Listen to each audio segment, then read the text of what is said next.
Welcome back to the deep dive. You know the drill. We take your sources, cut through the noise, and get you the knowledge you need.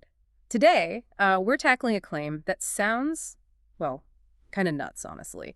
That a black and white TV show, 66 years old, is still somehow the most influential sci-fi horror series of all time. It sounds hyperbolic, definitely. Right. We're talking The Twilight Zone, the original 1959 to 64. And our mission today isn't just to nod along. We're going to dig into the sources, see if we can actually prove it. Oh, the legacy. A quality, yeah, and even that controversial movie adaptation from '83, it all ties together. And look, the evidence in the source material, it actually holds up surprisingly well. This show, Rod Serling's baby, it wasn't just monsters and spaceships, Yeah. Serling was an Emmy winner. He saw sci-fi and fantasy as tools. Tools for terror, sure, but also for mystery, for those amazing twists, and for really sharp social satire. That's the key. The fact we still see its fingerprints all over modern stories, that kind of proves it is foundational. Yeah. Okay, let's unpack that brilliance. Starting with the original series itself. 66 years old. It sounds like homework for some people, maybe. But the sources point out, hey, if you haven't watched it, now is the time. It's hitting free streaming, Tubi, starting October 1st. Exactly. And if you're thinking, oh, it's old, the quality won't hold up, think again. Check the Rotten Tomatoes scores. This isn't just nostalgia talking. Critics give it a 92%. Audiences, even higher, 95%. That's incredible for any show, let alone one from 59. 95% from audiences now. That's phenomenal. So how did they keep that quality up for, 156 episodes? That sounds impossible even today, cranking out high-concept genre stuff week after week. Yeah, it does. But the secret weapon, it was the writer Serling pulled together. He was the host, the face, the showrunner, sure. But the writing room, wow.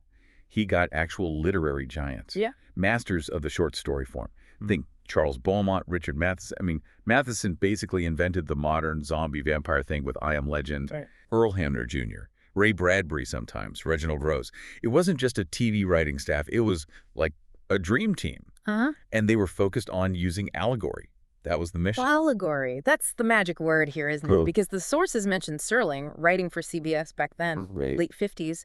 He was always fighting the censors. Constantly. Sponsors, the network, they were terrified of anything smelling like direct politics. Exactly. So if Serling wanted to talk about racism or conformity or, the Cold War fear of nuclear annihilation, he couldn't just write a straight drama about it. Network would kill it. So he got clever. He got brilliant. He realized if he put the same critique, the same social commentary into the mouth of an alien. Or set it on Mars. Or hit it on some far-off planet, suddenly it wasn't controversial anymore. It was just, harmless science fiction. That's why the show could jump so easily. Psychological horror one week, pure sci-fi the next, then maybe fantasy. The genre was just the Trojan horse for the real message. Nailed it. Yeah. And beyond the writers, you had amazing actors coming through. Oh, yeah, the sources mentioned that too. Like future stars. Big time. Before they were famous. Burt Reynolds was in an episode. Roddy McDowall. A very young Robert Redford. It shows you this was the place to be, even if the budgets were probably tight. Yeah, probably forced them to be creative. Absolutely. Limited effects, small sets. Right. It meant they had to rely on killer scripts, intense acting, and that unforgettable twist ending. Which brings us right to the legacy, doesn't it? How these old stories still echo today. Precisely. This is where it gets really fascinating for me, because if Serling used genre to sneak past the censors, the lasting impact is how he basically taught Hollywood that genre itself can carry serious weight. It's not just fluff. It's a powerful tool. Yeah. And the sources list some huge modern movies that owe a massive debt to the Twilight Zone. Not just vaguely inspired, but like structurally, the whole narrative blueprint. Oh, definitely. You watch something like The Sixth Sense, Yeah. that big twist, the moral weight behind it. Serling perfected that kind of narrative rug pull. He really did. Or think about The Truman Show, that whole idea. A guy living in a fake world being watched. Exactly. That's pure Twilight Zone. The ordinary suburban street that's hiding something deeply wrong, something manufactured. Serling and his writers practically invented that trope for TV and film. Okay, what else? Poltergeist, maybe? Good call. Poltergeist took that safe suburban home and filled it with this inexplicable dread, very Zone-like.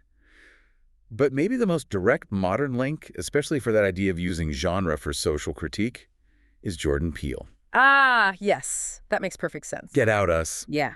He's mastering, using horror and sci-fi to talk about race, society. Just like Serling did. Right. And it's no surprise, the sources point out, Peele himself said he was hugely influenced. He even tried to reboot The Twilight Zone back in 2019. That's the ultimate tribute, really. But, okay, let me push back slightly here. A question. If Serling used fantasy because he had to, to bypass the 1950s gatekeepers, why do directors like Peele still use it today? Society's more open now, right? Right. You just make a drama about race. Why the horror or sci-fi layer? That's a really sharp question. Yeah. And I think the answer is, the format evolved. The zone isn't just a way to hide politics anymore. It's become this perfected, like, a moral engine for storytelling. A moral engine? How so? Well, you let the audience get comfortable with the sci-fi premise, the fantasy rules, and then, bam, right at the end, you hit them with the devastating human truth, a moral, a reflection of us. The surprise makes the message hit harder. Exactly. It bypasses our defenses. The satire lands with more impact because it catches you off guard. It's just incredibly powerful, memorable storytelling. It sticks with you. So yeah, fans of all sorts of genres today, they'll find the seeds of their favorite story structures right here in the zone. Okay, so the original series, undeniable masterpiece, huge influence, got it. But the story doesn't stop to 1964. There's the movie, 1983. Oh yes, the movie. Which the sources say is also coming to Tubi for free streaming, so you can watch the original and the movie back-to-back if you want. A study in contrasts, perhaps. Seems like it.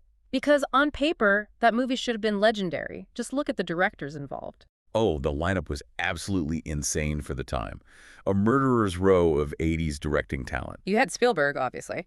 John Landis, who was huge after Blues Brothers and Animal House. Joe Dante, master of creature features like Gremlins and The Howling. And George Miller, fresh off Mad Max 2, The Road Warrior. 4 giants, tackling 4 Twilight Zone stories. What could go wrong? Well, they each did a segment, often riffing on classic episode themes. Landis did the first one.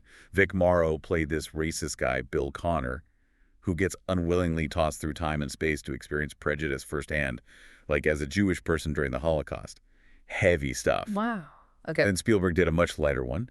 Scatman Crothers plays Mr. Bloom, visiting a retirement home, trying to teach the residents that age is just a state of mind, basically. Classic Spielberg art. Then Joe Dante's segment. That one had Kathleen Quinlan as a teacher, meeting this little boy, Anthony, who seems sweet, but has these terrifying reality warping powers. Based on a famous episode, It's a Good Life. Oh, I know that one. Creepy kid. And the last one? George Miller, probably the most famous segment now.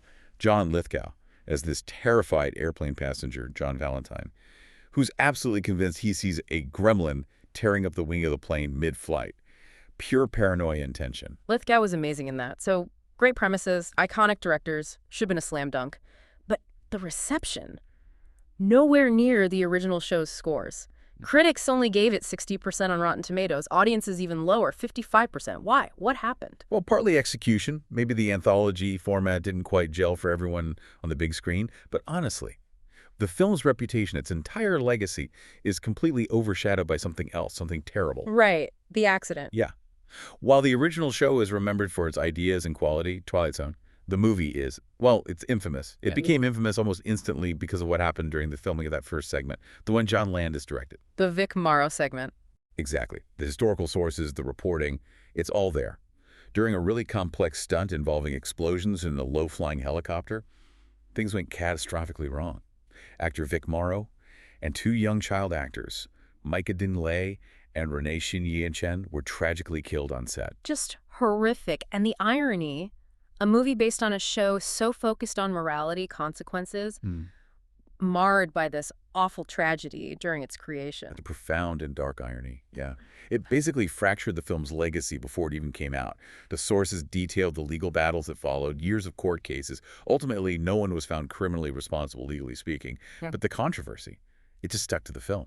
Understandably. It made it impossible for a lot of people to separate the movie itself from the horrible circumstances of its making. A stark contrast to how the original TV show was remembered, celebrated for its ethical core. That definitely explains the mixed reception and the shadow over it. Creative ambition met head-on with real-world tragedy. Okay, so let's wrap this up. What have we learned in this deep dive? We've looked at the original Twilight Zone, confirmed its quality, its incredible influence, even 66 years later, maybe it is the Jew-8 of sci-fi horror TV. The evidence certainly points that way. We saw how Serling and his amazing writers used allegory, using genre stories as a vehicle for powerful ideas that shaped modern film language. Became the template, really. And then we looked at the 1983 movie, an attempt to recapture the magic with huge talent, but ultimately defined by that on-set tragedy. A complicated legacy for sure. So this brings us to the final thought, something for you, the listener, to chew on. Yeah, think about this. The original show was brilliant because it used fantasy, sci-fi, horror to deliver really potent satire about real stuff. Racism, war, conformity. Kind of like that first segment of the movie tried to do with racism. It proved that stories about, gremlins on a plane wing could actually be the best way to talk about human fear and paranoia. Stories about ourselves, just disguised. Exactly. So if the Twilight Zone really was the origin story for using genre like that, what story today, what movie, what show, what book maybe that you love, dealing with our modern anxieties? Things like, I don't know, AI, climate change, political division. What story from now will people look back on in 50 or 60 years? What will they point to and say, that was the definitive origin story for their time. That one nailed the human condition when everything felt, well, kind of like the Twilight Zone. A great question, Yeah. especially for right now. Something to think about. We'll catch you on the next deep dive.